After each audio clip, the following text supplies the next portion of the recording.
Hello everyone! Ngayong araw na to, ang video na to, ituturo ko lang sa inyo kung paano gumawa ng parol sa halagang, kung nandito kayo sa US, sa halagang $3 to $4, even $2, it's up to you. Ayan po siya. I-share ko lang sa inyo ang konting tutorial. Ayan po yung aking parol. Kung interesado kayo, please watch and ayan po siya. It's not even, hindi siya gaano kalakihan, pero pwede na siya guys. Very simple lang siya. Yan. Very beautiful, diba guys, no? Ang ganda niya. Yan. Hindi siya mahirap gawin guys. Napaka simple lang. Simple lang talaga. Promise. Yan. Lalagyan ko siya ng light. Yan. Ayan guys. Panoorin nyo kung paano gawin ang ating parol na ito. Thank you so much sa inyong lahat dyan. Okay guys, ito na nga siya guys. No, ito binili ko siya, ganito siya. So may ribbon siya guys. Oh, yan. So this one I have to take it out. We just only using our scissor to take out. So doesn't matters how you take out and how you handle this one. I just cut it because I just don't really like the ribbon. So it's up to you if you still wanna use it or something for some reason. You can save it. I'm so very crafting person, so I just save it just in case I need also the ribbon to decorate some stuff. It's nice, it's beautiful. Just save it, and then so this one is gonna be like this guys. So now I'm using this one. So since we have this part, I take out also. I using by the scissor also cut it, or it's up to you if you can use your hand to flip over. It's up to you how you take out this one guys. So I take out this part so I can take out easily, and this is gonna be looks like this guys. All right, so using this one, and of course we need to take out this one as well, the paper. All right, then guys, we need to take out this one.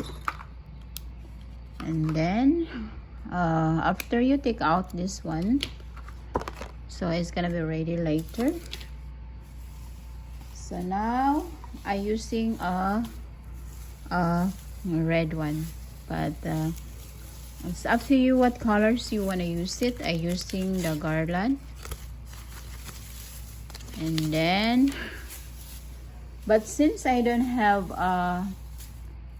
green, the green things, I think it's better I use the gold one first, because I'm not using this one.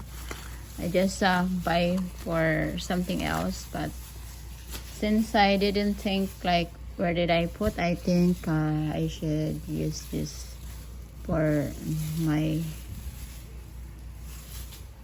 parol. Okay guys, I'm using the white and gold for now. So you're going to put it round, going circle. So it's gonna be messed up because it's big, it's long. So you're going to round and round and round and around and around and around. So basically you just put like this, and then you organize it,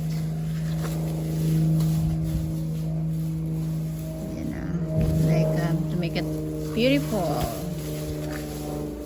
I just enjoying to doing this one guys, because I wanna feel Christmas in Philippines, because it's been so long that I didn't go home in Christmas. Mostly I go home also in Philippines, but it's not Christmas time. So right now, ayan guys, kita ko sa inyo, making little bit higher the camera. So this one is gonna be like that. Yan siya, tapos ganyan lang siya, circle, pasok ko lang siya back and forth to make it full, to make it even all the way to the top. Alright, yan na siya guys.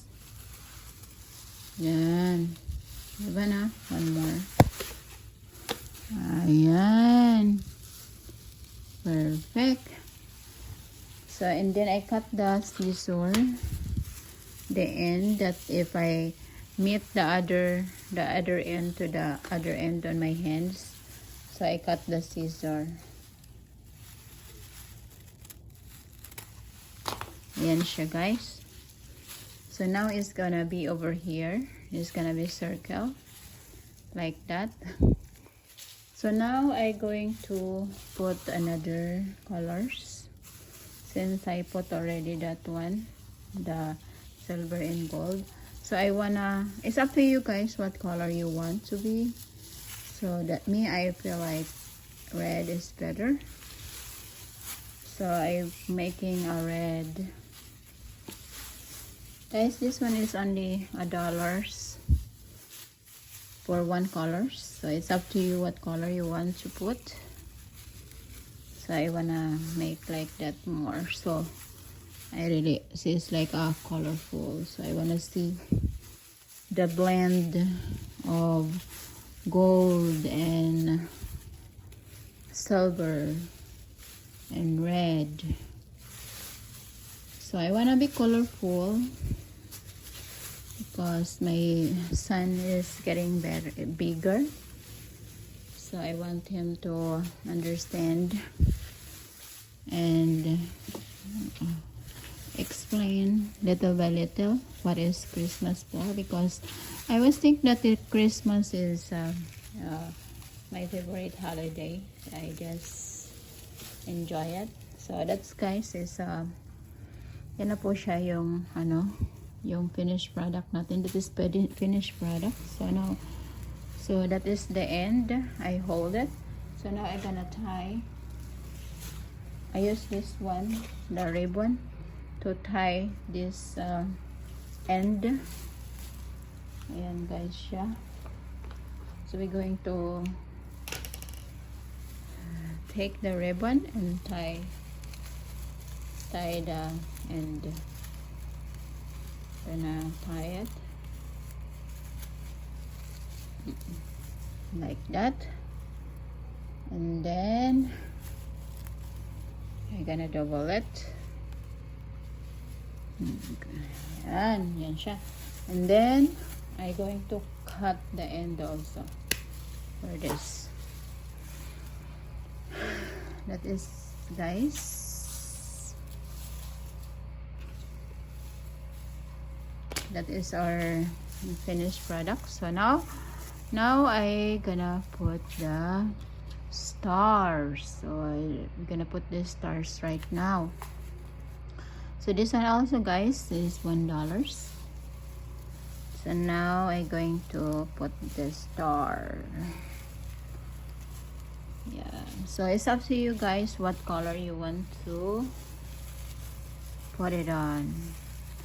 The one, the bamboo stick, the one I make for my parol, that is I spend also like $20, but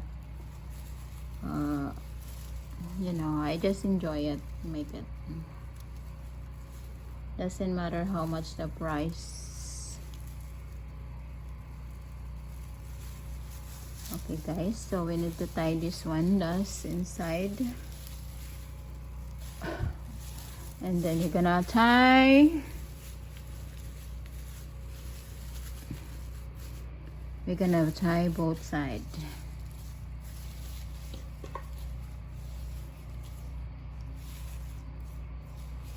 So that one, they having a hole over here. You can see, guys, the holes in both sides. So I gonna tie all the way.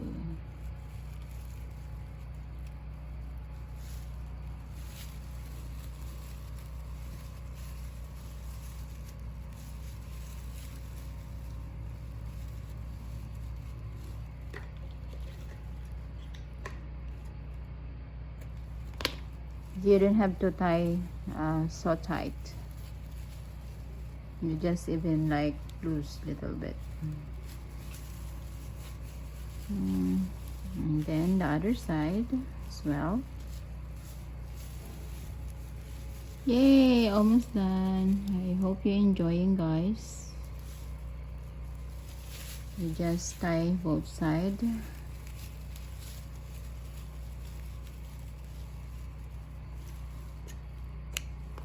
So you're gonna have paroles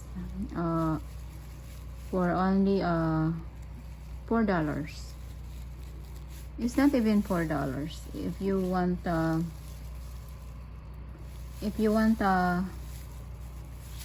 two colors only, one colors only, you're gonna have a $3 parole. You don't have to spend more money, and then you can save it for the next year.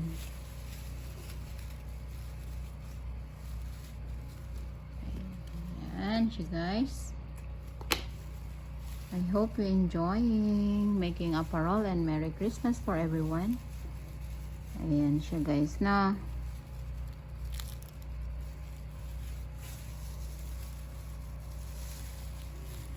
And then the other one.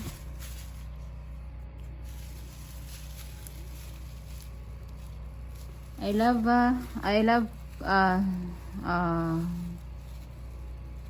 love crafting, guys.